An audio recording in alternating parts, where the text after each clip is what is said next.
हाय मैं lovelies, welcome back to my channel.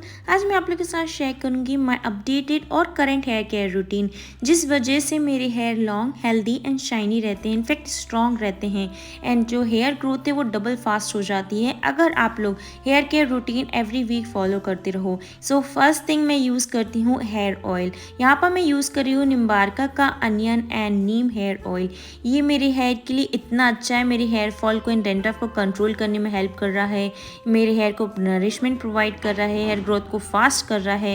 And इसके साथ मैं ऐड कर लेती हूँ 2 vitamin E capsule to add extra nourishment to my hair.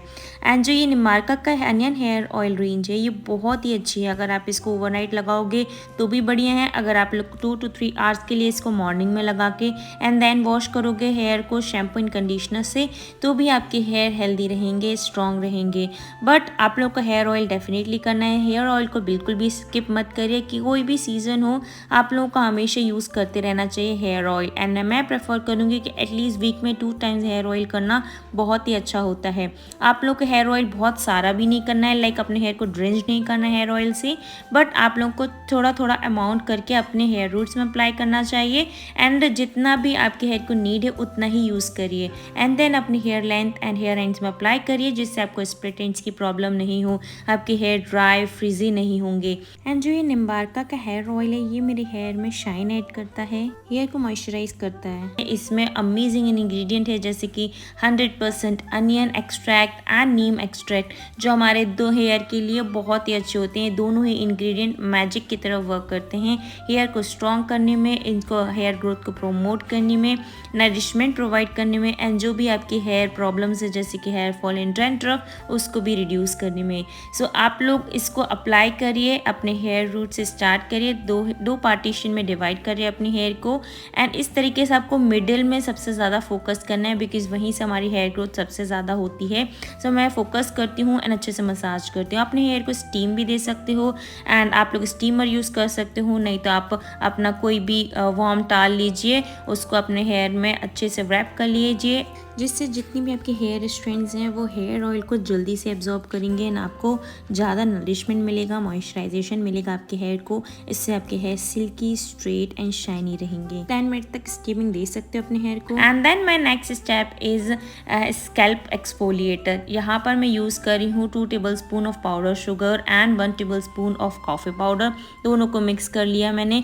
Hair को अच्छे से आपको वेट कर लेना है। इसको अप्लाई करने से पहले मैं हेयर को अपसाइड डाउन करके अपने हेयर को वॉश करती हूँ, जिससे ब्लड सर्कुलेशन इंक्रीज होती है हेड में एंड उससे हमारे हेयर स्ट्रॉन्ग रहते हैं and double hair growth promote होती है, दैट्स वाई। एंड उसके बाद जो मैंने ये स्क्रब बनाया है इसको आप लोग थोड़ा सा पानी ऐड कर लीजिए, इसमें मिक्स कर लीजिए, एक लिक्विड फॉर्म आ जाएगा लाइक दिस। एंड इसको ही आपको अपने मेनली स्कैल्प में लगाना है, आपको हेयर रूट्स में ही फोकस करना है, जिससे जितना भी बिल्डअप है, वाइट फ्लीक्स है, डेंड्रफ है और फंगस वगैरह है वो सारी रिमूव हो जाएगी। इसको आप 2 to 3 वीक्स में स्क्रब करते रहिए अपने स्कैल्प में, जिससे क्या होता है कि आपका जो स्कैल्प में जितना भी रेसिड्यूड है, बिल्डअप है, वो सब रिमूव हो जाएगा ना, आपके हेयर रूट्स क्लीन हो जाएंगे एंड उनको ग्रो होने में ज़्यादा हेल्प मिलेगी, दैट्स वाई। तो आप लोग को इस तरीके से करना है 2 मिनट्स तक मसाज, जेंटली मसाज करिए, आपको हार्श तरीके से मसाज नहीं करना है बिकॉज उससे आपकी हेयर फॉल भी हो सकती है, दैट्स वाई।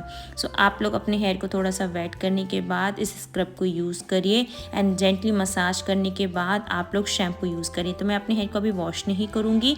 मैं यहाँ पर यूज़ कर रही हूँ निम्बार्का का अनियन एंड नीम शैम्पू। मैं इसको अपने वेट हेयर में लगाती हूँ।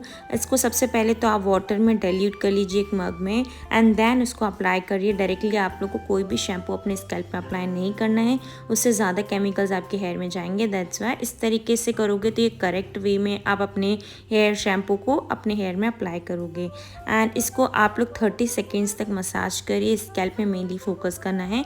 अगर आपके पूरे हेयर लेंथ में भी हेयर ऑयल है तो आप लोग थोड़ा सा ऐसे नीचे से भी मसाज कर सकते हो 1 या 2 बार, बट आपको बहुत ज़्यादा उसको रगड़ना नहीं है, यानी कि आप लोग को उसको बहुत ज़्यादा ब्रश नहीं करना अपने फिंगर्स से, आपको जस्ट अपने स्कैल्प में फोकस करना है एंड इस तरीके से आप थोड़ा सा एंड्स में कर सकते हो, जिससे जितना भी हेयर ऑयल है वो सब रिमूव हो जाएगा स्कैल्प से भी एंड आपके हेयर लेंथ से भी।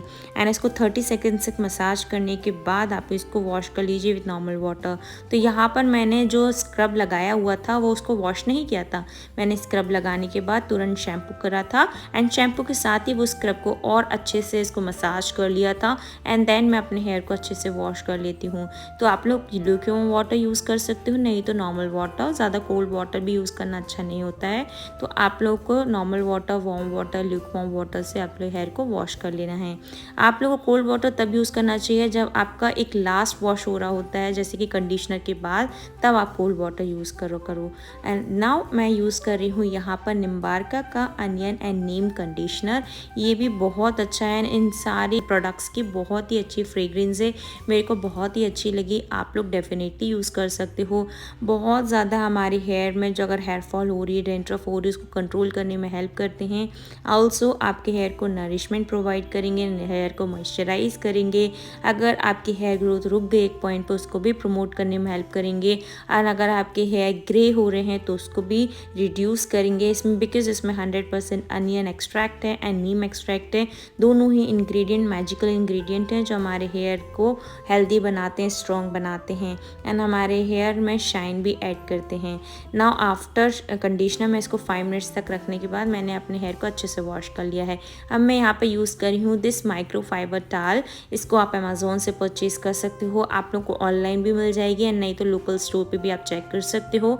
बहुत ही अच्छे से एंड ये बहुत ही ज़्यादा ईजी होती है यूज़ करना। इनमें पीछे बटन आती है तो आप उसको अच्छे से टक कर लीजिए एंड दैट्स इट। आपके हेयर अच्छे से टाई भी हो जाएंगे एंड 2 मिनट्स तक इसको ऐसे ही अपने हेयर में ऐसे ही रैप करके रखिए। उससे ज़्यादा आपको नहीं रखना है बिकॉज उससे हेयर फॉल की प्रॉब्लम हो सकती है। कोई की बहुत बड़ी बड़ी टॉल है ना, अपने हेयर में ऐसे 5 to 10 मिनट्स तक रखे रहते हैं, उसकी वजह से आपके जो हेयर रूट्स हैं वो बहुत ही वीक हो जाती हैं। तो आपको 2 मिनट से ज़्यादा इसको नहीं रखना है किसी भी टाल को। एंड इस तरीके से आपका जितना भी हेयर में एक्सेस वाटर होगा वो टाल एब्जॉर्ब कर लेगी एंड आपके हेयर जल्दी ड्राई हो जाएंगे। एंड इस तरीके से ओपन कर लीजिए। आप नेचुरल सनलाइट में भी अपने हेयर को ड्राई कर सकते हो। अगर सुबह के 12 बजे तक आप लोगों को धूप का यूज़ करना है, बिकॉज उस टाइम तक की धूप बहुत अच्छी होती है, उसके बाद की तो बहुत ज़्यादा हार्श हो जाती है। एंड यहाँ पर मैं अपने ब्लो ड्रायर से ड्राई कर रही हूँ अपने हेयर को, बिकॉज आज ज़्यादा धूप नहीं थी, दैट्स वाई। बट यहाँ पर मैं कोल्ड सेटिंग में ही यूज़ कर रही हूँ। मैं ड्रायर भी कोल्ड सेटिंग में ही यूज़ करती हूँ, बिकॉज अगर मैं वार्म सेटिंग में यूज़ करूँगी तो मेरे हेयर बहुत ज़्यादा फ्रीजी एंड ड्राई हो जाते हैं। तो इसलिए मैं इसको कोल्ड सेटिंग में ही यूज़ करूँगी एंड मैं प्रेफर करूँगी कि आप लोग भी कोल्ड सेटिंग में ही यूज़ करें अपने ड्रायर। एंड इसको मैं अच्छे से रूट से नीचे तक सारा हेयर अपने ड्राई कर दूँगी। एंड जब 80% आपके हेयर ड्राई हो जाए ना, उसके बाद आप लोगों को यूज़ करना है hair serum. Hair serum use करना बहुत ही ज़्यादा इंपॉर्टेंट है।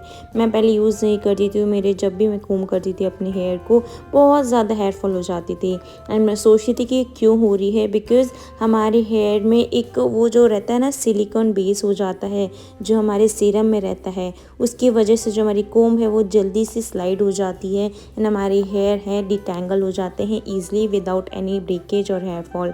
तो इसलिए आप लोग को सीरम यूज़ करना चाहिए जिससे आपके जितनी भी फ्रीजीनेस है, ड्राइनेस है हेयर एंड्स में, हेयर लेंथ में, वो सारी रिमूव हो जाए, आपके हेयर मैनेजेबल हो जाए एंड जब आप उनको डिटेंगल करो तो वो ईजिली डिटेंगल भी हो जाए विदाउट एनी डिफ़िकल्टी।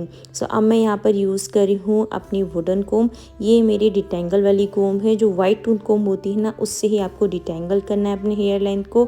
सो आप लोगों को नीचे से ऊपर तक अपने हेयर को अच्छे से कोम करना है, जिससे आपके हेयर जो है डिटेंगल भी हो जाएंगे लेकिन ब्रेकेज भी बहुत ज़्यादा नहीं होगी। थोड़ी ब्रेकेज होना इतना कंपलसरी ही होता है, आई थिंक ये कॉमन ही है, बिकॉज थोड़ा बहुत ब्रेकेज तो होता है ही सबका। बट अगर बहुत ज़्यादा ब्रेकेज हो रहा है तो आप ट्राई करिए कि प्लीज़ जेंटली अपने हेयर को ड्राई करिए एंड उसको जितनी भी मैं प्रोसेस आपके साथ शेयर कर रही हूँ सब जेंटली आपको करना है, जिससे आपके हेयर ज़्यादा ब्रेक नहीं होंगे एंड हेयर हेल्दी रहेंगे। अब आप देख सकते हैं मेरे हेयर कितने ज़्यादा सिल्की सॉफ्ट दिख रहे हैं एंड अभी मेरे हेयर बहुत अच्छे से ड्राई नहीं हुए थे, इसलिए थोड़े से अभी वो वेट दिख रहे हैं। बट जब मैंने ड्राई कर लिए थे अपने हेयर को तब मेरे हेयर इतने ज़्यादा सॉफ्ट सिल्की हो गए थे एंड मैं जब उनको एकदम टच कर रही थी तो मेरे हेयर इतने ज़्यादा सिल्की हो गए थे, शाइनी तो बहुत ज़्यादा हो गए थे। मेरे जितने भी मैंने प्रोडक्ट्स आप लोगों के साथ शेयर किए हैं ये सारे प्रोडक्ट्स बहुत अच्छे हैं, मेरी हेयर में बहुत अच्छे से वर्क किए हैं। तो अगर आप लोग कंडीशनर, शैम्पू या हेयर ऑयल फाइंड करने की कोशिश कर रहे हो तो आप डेफिनेटली ये ट्राई कर सकते हो। मैं लिंक डिस्क्रिप्शन में डाल दूँगी, सो आप लोग चेक कर सकते हो, वहाँ से परचेज़ कर सकते हो। And that's it for my hair care routine. I hope you all like it. Thank you for watching. watching. I will see you in my next video. Till then, take care. Bye bye.